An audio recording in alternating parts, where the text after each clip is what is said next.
For 5 good budget Yu-Gi-Oh decks under 50, I could just give you 5 different structure decks, but to be honest with you, that wouldn't be the best. My guy, there's actually quite a few budget Yu-Gi-Oh decks that you could be getting your bang for your buck for. I'm telling you, these phenomenal.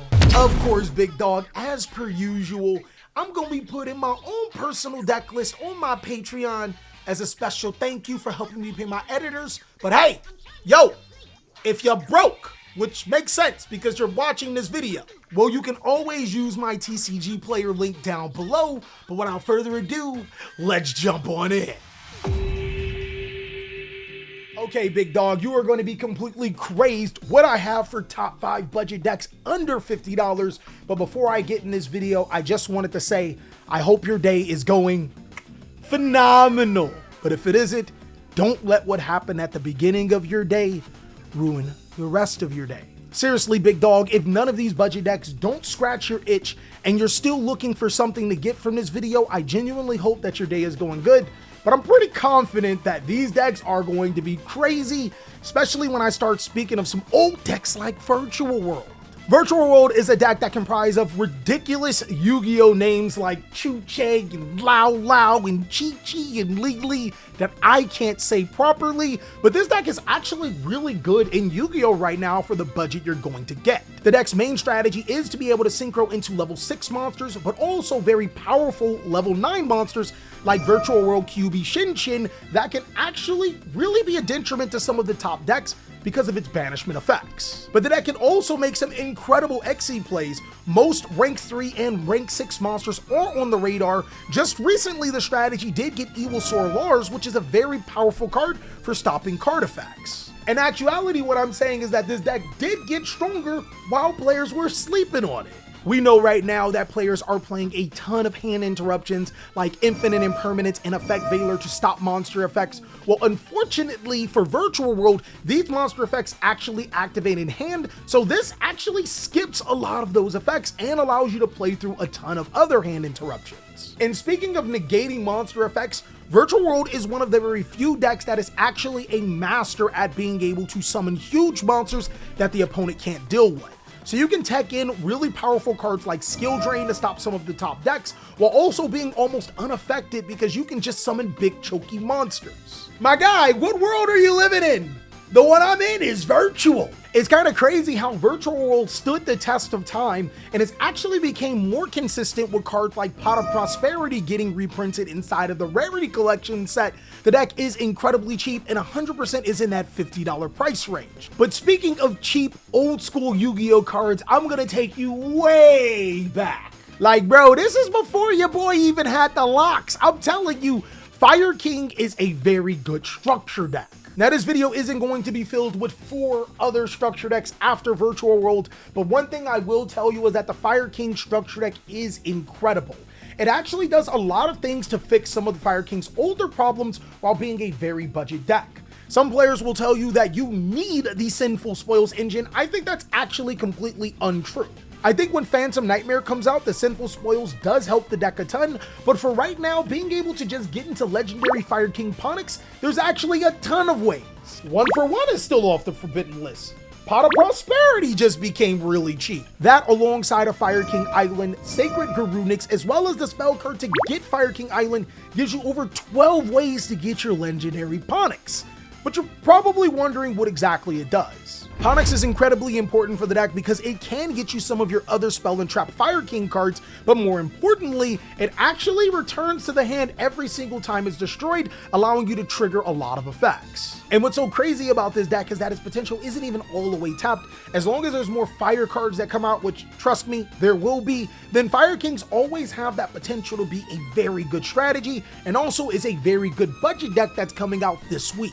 I've actually talked a lot about the Fire King structure deck over the course of last week, and I'm going to keep on talking about it. I genuinely even want to start a budget series with that structure deck because everybody and their mother has already played some type of Cyberse deck, which is also on this list. Cyberse, my friend, holy crap. It's almost a broke dream. What?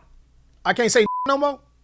Now, in a Yu-Gi-Oh format where a lot of players have opted to use hand effects to be able to stop your opponent, Cyberse monsters are the king at doing that. I mean, you can play upwards to 18 card effects that can activate for your hand because the Cyberse strategies more often than not are just 1-card combos, 2 at most. And the reason why I say Cyberse instead of decks like Ignister, Mathmech, or Marine Sets is because every single one of those strategies you can get for $50. Hell, you can get all 3 of the cores of those strategies together for under $50. It's cheap. This actually gives you a little bit more versatility compared to some of the other decks that I'm going to talk about, because if you ever get bored with one of the strategies, you can always just use some of those cards from one strategy to translate to the other. I'm telling you, a lot of them translate. And then if you ever get your broke boy money up and go into big bad Yu-Gi-Oh strategies, you could always pick up something like Solomon Great and then be Solomon Great. You'll have most of the cards. The only thing you need is the solid cards. What I personally love about Cyberse strategies is that they can easily break boards or finish games incredibly quick. Access Code Talker is the go-to card and is the most expensive card out of all the Cyberse cards.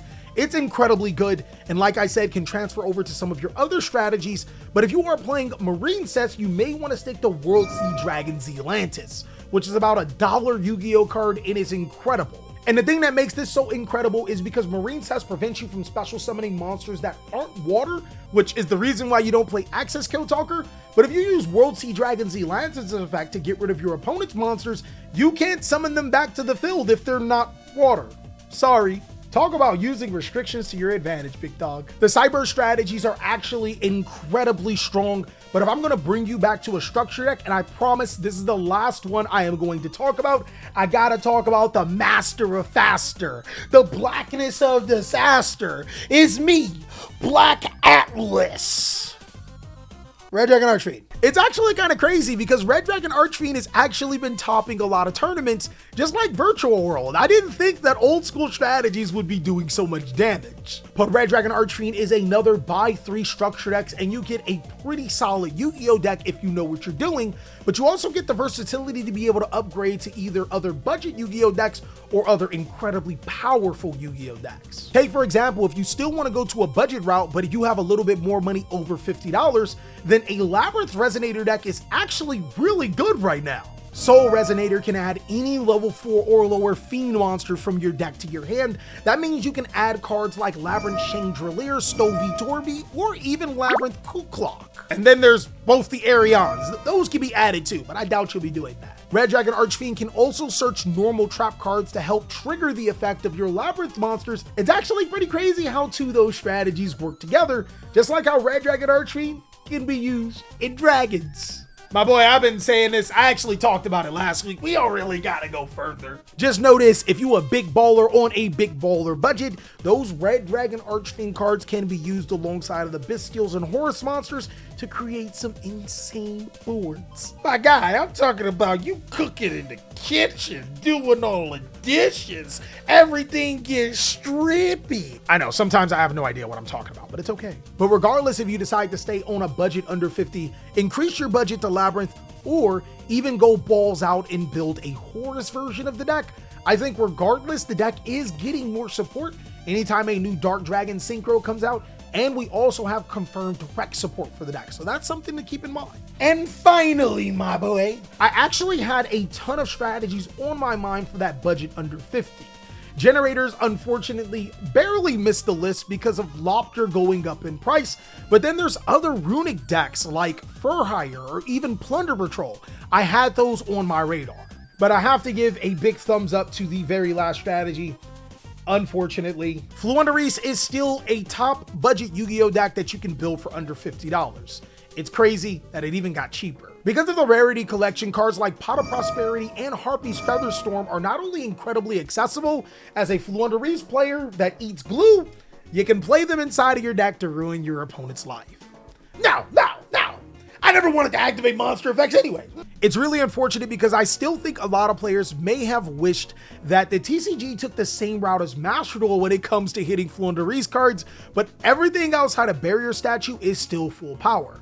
That means monsters like Fluundereese Impin to lock out all link-based Yu-Gi-Oh decks. There's a very expensive monster named SP Little Knight that this card completely shuts down. And then there's still cards like Dimension Shifter, which could, I mean, it could completely win you a game. But if you use it, you're degenerate, I'm saying. It also got reprinted in the Rarity Collection.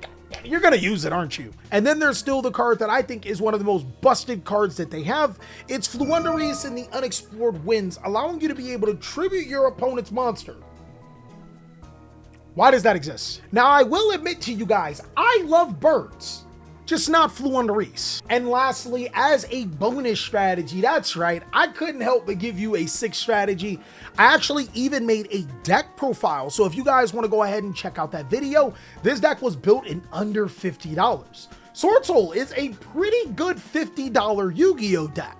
It's fairly linear and teaches you the synchro summoning mechanics, but also is a deck that can reward you for playing its particular archetype. And also, now that Burn the Floor is finally easy to get, this deck is incredibly powerful for the price point that you're going to put in.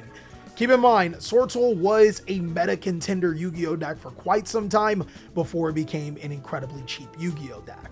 And that's all that I have for the top 5 budget decks under 50, guys. I know there's going to be some debate. I want to hear what's your favorite deck of this list. And if you think that I may have missed a particular strategy you want to talk about, go ahead and let me know down below. As always, I hope you're having an amazing day as per usual. The only thing I want from you, big dog, is your undying loyalty and to check out these other videos. I'm goofy.